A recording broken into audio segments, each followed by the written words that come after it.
Hot take on the AP poll. We no longer play football games or teams. We play the committee. And I'm going to tell you why. So at the beginning of the season, we get preseason rankings. Those preseason rankings are always biased. They will always be biased because they have last year's schedule to go off of, last year's wins and losses to go off of, the coaching staff and who the coaches have played and who they've won against, how they did in the portal, who they lost in the portal, how they did in recruiting. These are the things that they look at, and then they give us preseason rankings. They give us preseason rankings because they think that we need preseason rankings to watch the games. They think that they make the games more interesting. I'm here to tell the committee we don't need them and we don't want them. We should not have rankings until after this past week, week 5. I think that we shouldn't have rankings until after week 6. And I know they are going to come in here and say, but Nikki, week 6 is too late. I don't think it is. I think that we're just now getting a good look at how these teams line up. You would not have the same rankings if you had not started out with preseason rankings. So I'm going to use Florida State for an example. So Alabama comes in with this crazy preseason bias, as they usually do, and they lose to Florida State. That jets Florida State straight up into the top 10. They played well there for a while. They lost to Virginia, and now they drop straight back out of the top 10 because of faith. The committee lost faith. Now, the reverse of that, I could use Ohio State as an example. Ohio State consistently comes in as a top-ranked team. Ohio State plays this schedule of filler games. They play their Big Ten schedule, but as we know, there's not a lot of Big Ten teams that are powerhouse teams. They're not ranked very high. They don't tend to do very well. And Ohio State is able to run all over their Big Ten schedule. They have a few games here and there that challenges them enough. I really give them props for scheduling Texas week 1. I have nothing bad to say about that. But they come in with this schedule, typically don't have Texas week 1. They will sit there and remain at 1. Now, I give them all the props for week 1, and I think that Ohio State should be ranked number 1, just to be clear. But not every year. This isn't an every year thing. This is a this year thing. They're appropriately placed this year. But we could use Notre Dame as an example. They consistently come in around number 4. I can almost tell you what preseason rankings are going to be just because I know the committee. So these are all examples of biases that are given to these teams. Now, since the committee does not ask me for my opinion, and they're not going to change the fact that they're not going to have preseason rankings, I think that the only answer to this is for 80s to start thinking like beating the committee. If you want to be a college football playoff team, you have to start thinking about beating the committee. And I'm going to use Tennessee as an example. We have a fantastic AD, and I will never say anything bad about him, but I need him to start thinking about playing against the committee for me. I'm going to tell you how to do that. Since I'm using Tennessee as an example, Tennessee came in at number 22-ish. Do not hold me to that. That was several weeks ago. But I think number 22-ish. Whenever I looked at that ranking, that preseason ranking, and then I looked at our schedule, I said, uh-oh. And the reason that I said uh-oh is because of how the committee thinks.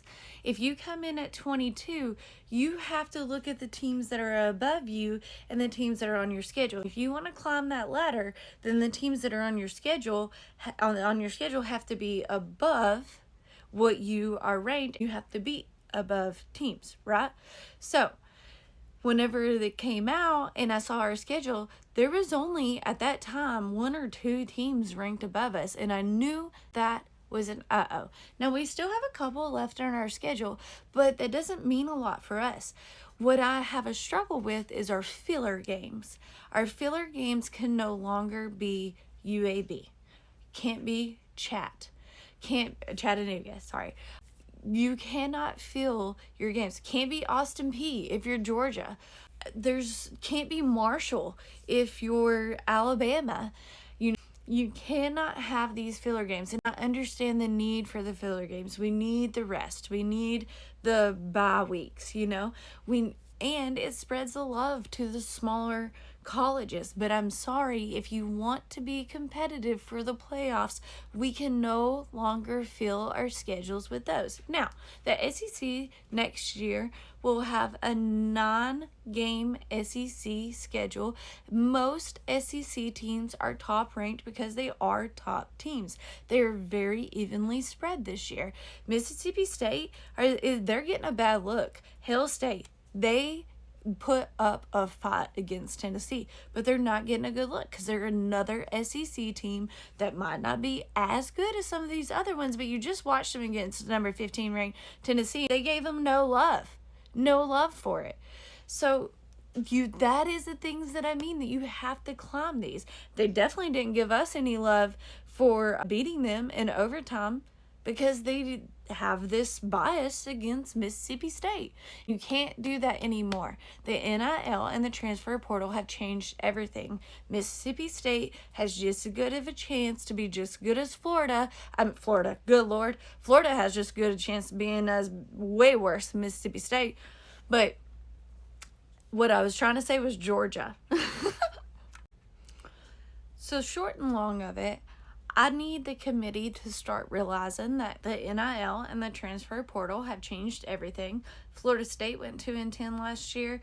They did great in the transfer portal. They got our beloved Squirrel White. They did great in the transfer portal, and it shows. Clemson is not using the transfer portal well, and that shows.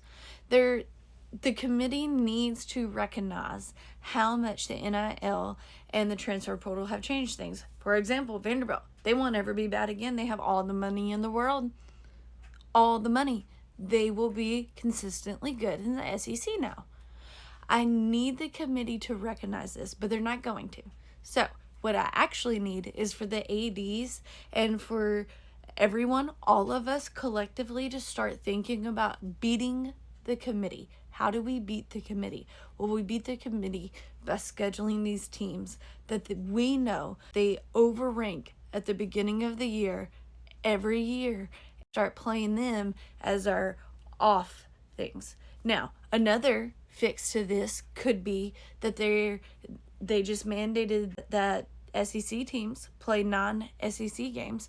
You should also mandate, and far more important than the SEC schedule playing more SEC games, is that we play outside of the SEC, and the Big Ten plays outside of the Big Ten, and the ACC plays outside of the ACC.